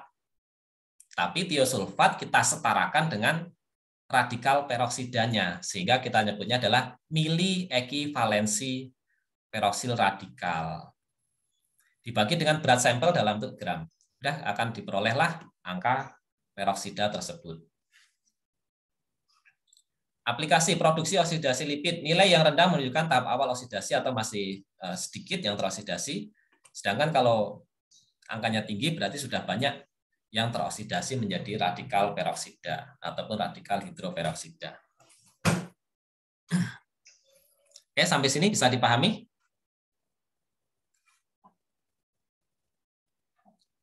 Ya. Baik, kalau bisa lanjut sedikit lagi, thiobarbituric acid. Ini adalah produk sekunder hasil oksidasi. Hidroperoksida nanti akan memecah lipid tadi menjadi komponen-komponen yang lebih sederhana, yang kita sebut senyawa aldehid, atau dalam hal ini kita nyatakan sebagai malonaldehid, yang sifatnya volatil, yang bisa menyebabkan ketinggian tadi. Sampel yang mengandung malonaldehid atau yang diduga sudah banyak mengandung produk sekunder hasil oksidasi, kita tambahkan dengan thiobarbituric acid. Thiobarbituric acid, maka nanti akan menghasilkan produk yang berwarna, yang bisa kita ukur absorbansi maksimal pada panjang gelombang 530 nanometer.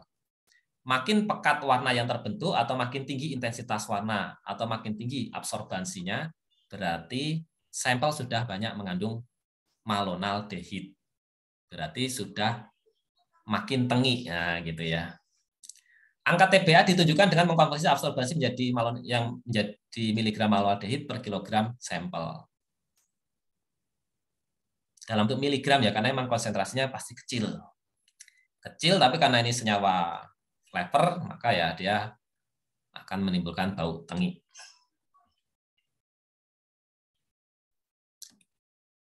Oh ya, ada tambahan sedikit lagi. Oh ya, ada pertanyaan dulu sini, TBA.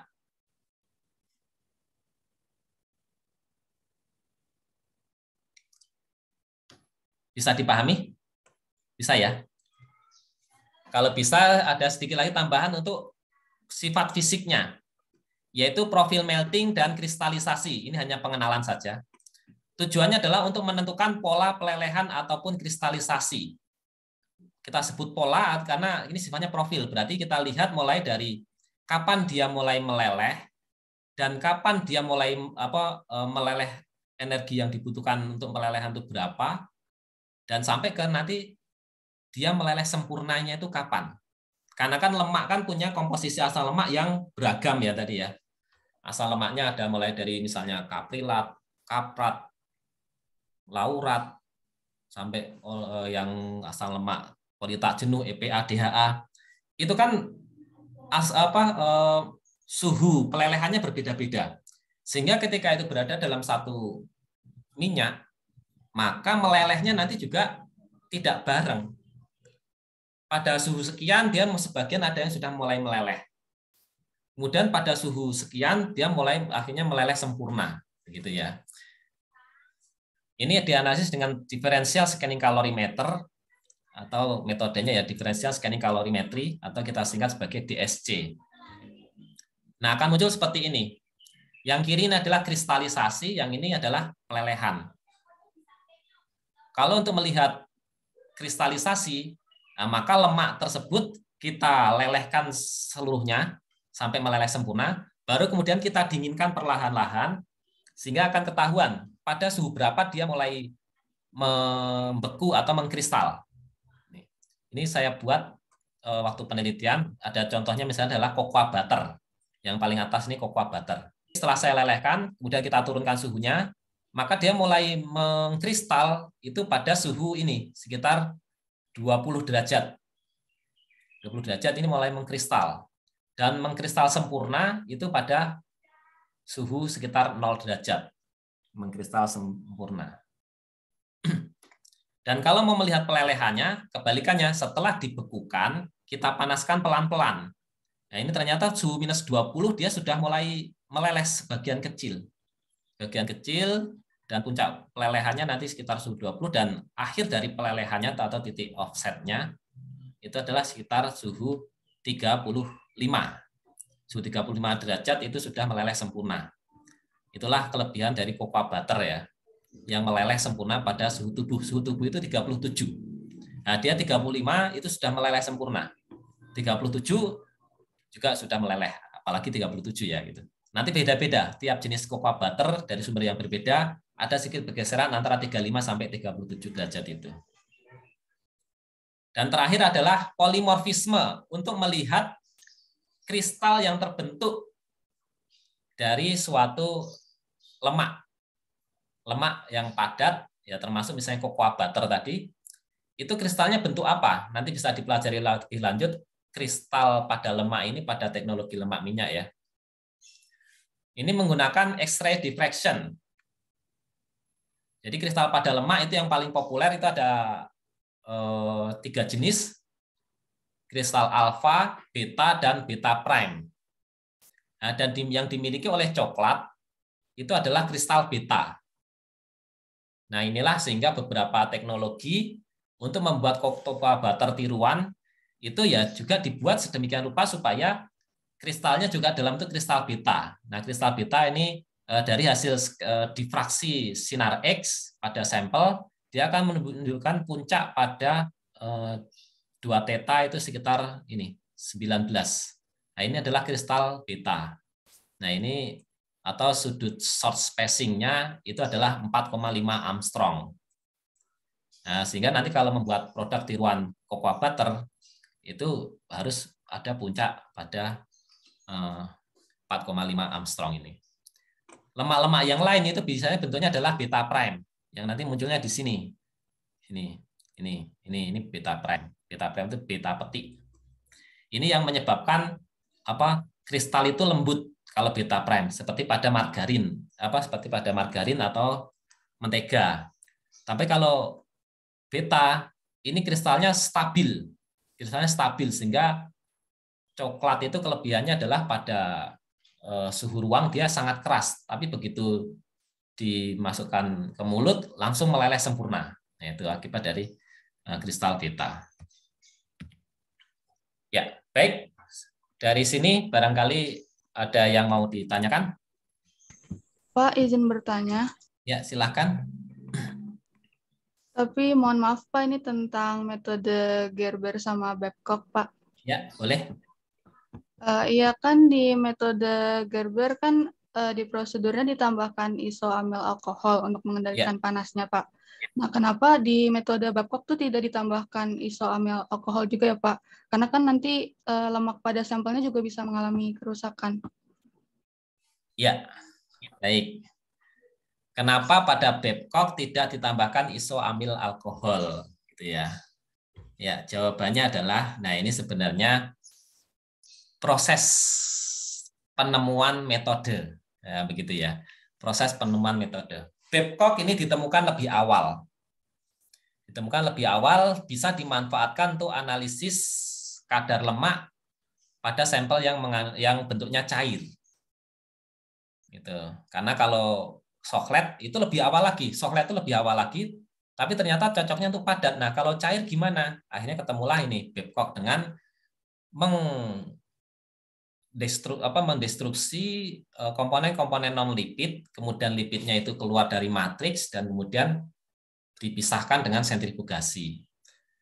Nah, di sini belum terpikir untuk mencegah proses pemanasan supaya tidak menimbulkan efek samping tadi. Tapi hasilnya sudah cukup akurat.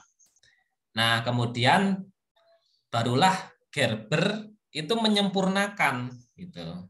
Menyempurnakan karena pada Babcock ada kelemahan.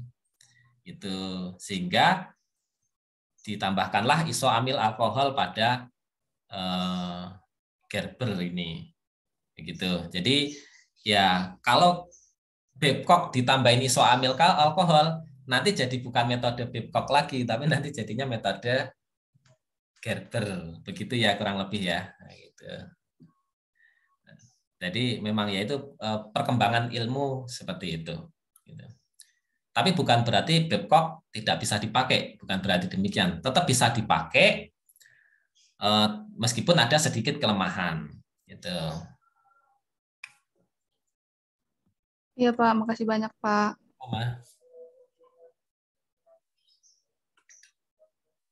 Bapak, saya izin bertanya. Ya, silakan. Masih tentang Babcock dan Gerber, Pak. Antara keduanya ada perbedaan peruntukan gitu nggak, Pak? Misalnya analisis yang kalau pakai, ini kan sama-sama, kalau Gerber itu kan pakai produk susu. Kalau Babcock, kalau Babcock itu liquid. Nah, antara keduanya tuh ada yang lebih spesifik nggak, Pak? Yang lebih bagus gitu analisisnya menggunakan salah satu. Terus bedanya sama kalau pakai yang kalorimetri tadi, kualitasnya gimana, Pak? Oke, ya baik. Kelebihan dan kekurangan ini sebenarnya masing-masing punya spesifikasi ya tadi ya. Kalau yang soklet tadi untuk yang padat, Gerber dan Babcock cair. Kemudian kelebihannya apa? Kalau Gerber tentu lebih bagus karena bisa mencegah terbakarnya terutama senyawa gula. Sedangkan Babcock lebih sederhana, lebih mudah, tetapi bisa menyebabkan terbakarnya senyawa gula. Nah, tapi Babcock akan cocok kalau digunakan untuk sampel yang gulanya rendah. Kalau gulanya rendah, berarti nggak masalah, relatif tidak masalah. Tapi kalau Gerber, karena susu itu banyak laktosa, sehingga kalau pakai Babcock kurang sempurna, kurang baik, sehingga disempurnakanlah dengan Gerber tadi.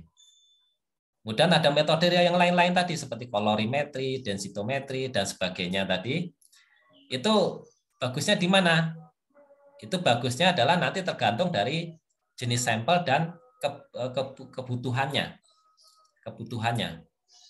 Tentu kalau model kolorimetri itu menggunakan instrumentasi, sehingga analisnya tentu lebih mahal, kekurangannya kan gitu. Tapi kalau kelebihannya tentu hasilnya akan lebih akurat ketika menggunakan instrumentasi, karena pengukurnya nanti bukan hanya timbangan lagi, tapi sudah langsung ke angka-angka dari absorbansi yang diperoleh. Gitu. Itu kurang lebih secara umum. Tapi secara spesifik nanti bisa mungkin dipelajari lagi lebih lanjut pada tugas yang diberikan ya sana. Oh, baik Pak, makasih Pak. Sama-sama.